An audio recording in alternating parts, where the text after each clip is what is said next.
This lesson is arcs and chords. We're going to discuss congruent arcs and congruent chords and the relationships between them. And then when you have a radius that's perpendicular to a chord, and solve problems dealing with that. So here's a theorem. In a circle, if two chords are congruent, then their corresponding minor arcs are congruent. So in this circle, if segment AB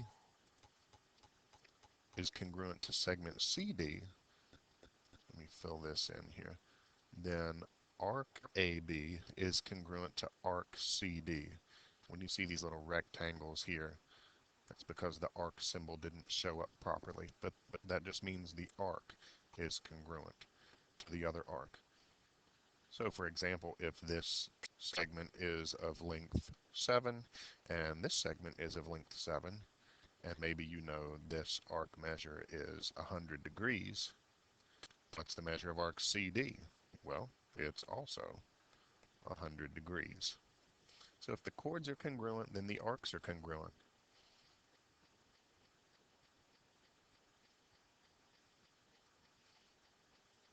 Here's another example. Given that the measure of arc AB is 127 degrees, we'll fill that in, find the measure of arc CD.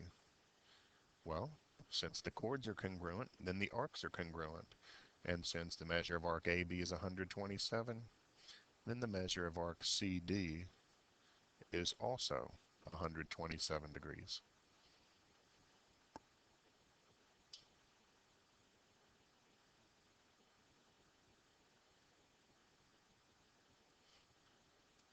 Another theorem we have is that if a diameter or a radius is perpendicular to a chord, then it bisects the chord and its arc. So in this figure here, this radius is perpendicular to the chord. So the chord is cut in half. Maybe it's of length 4 and 4 perhaps. And this arc is also cut in half. So if this part is, let's say, 38 degrees, then this other part is also 38 degrees. Keep in mind with questions like this, when you use this right angle here, you might also be dealing with questions that refer to the undrawn radius, like segment DB. And now you have a right triangle where segment DB is simply the length of the radius, and then you might need to do the Pythagorean theorem to find a segment length there. So be prepared that right triangles might show up in your work, and just do the Pythagorean theorem.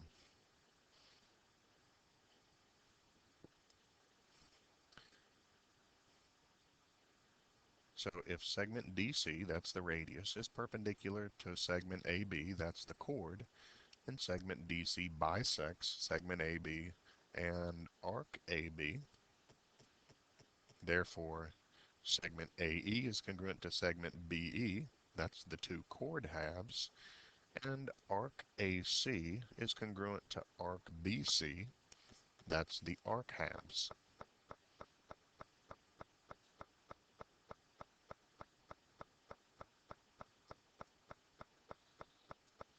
So here's an example.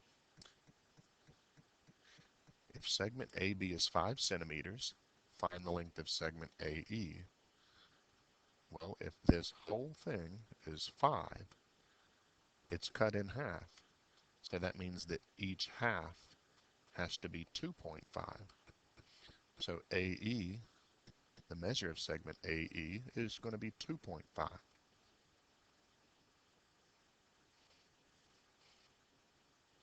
For the next one, if the measure of arc AB equals 120 degrees, what's the measure of arc AC?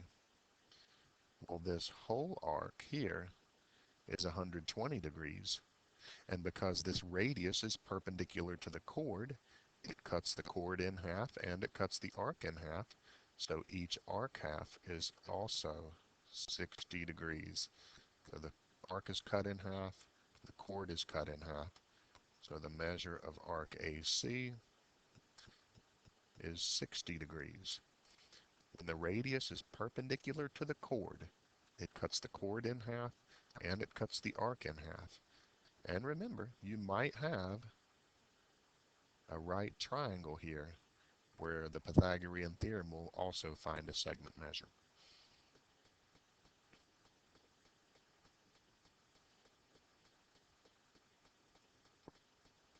Another theorem says that if two chords are congruent if and only if they are equidistant from the center.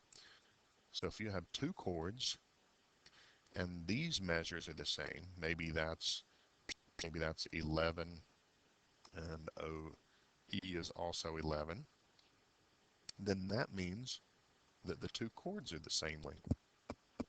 Segment CD is the same length as segment AB.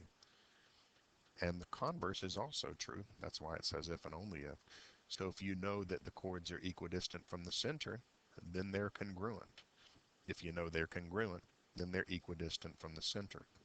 So both directions of saying that work.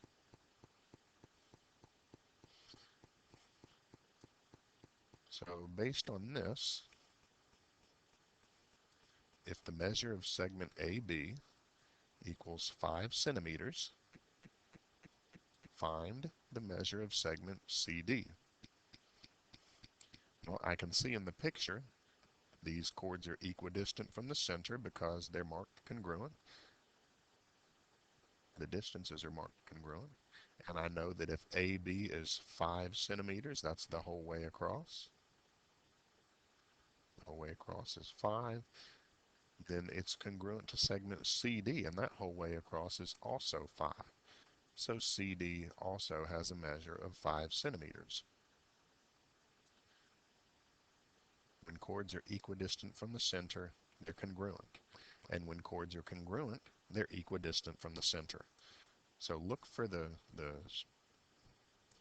congruent parts.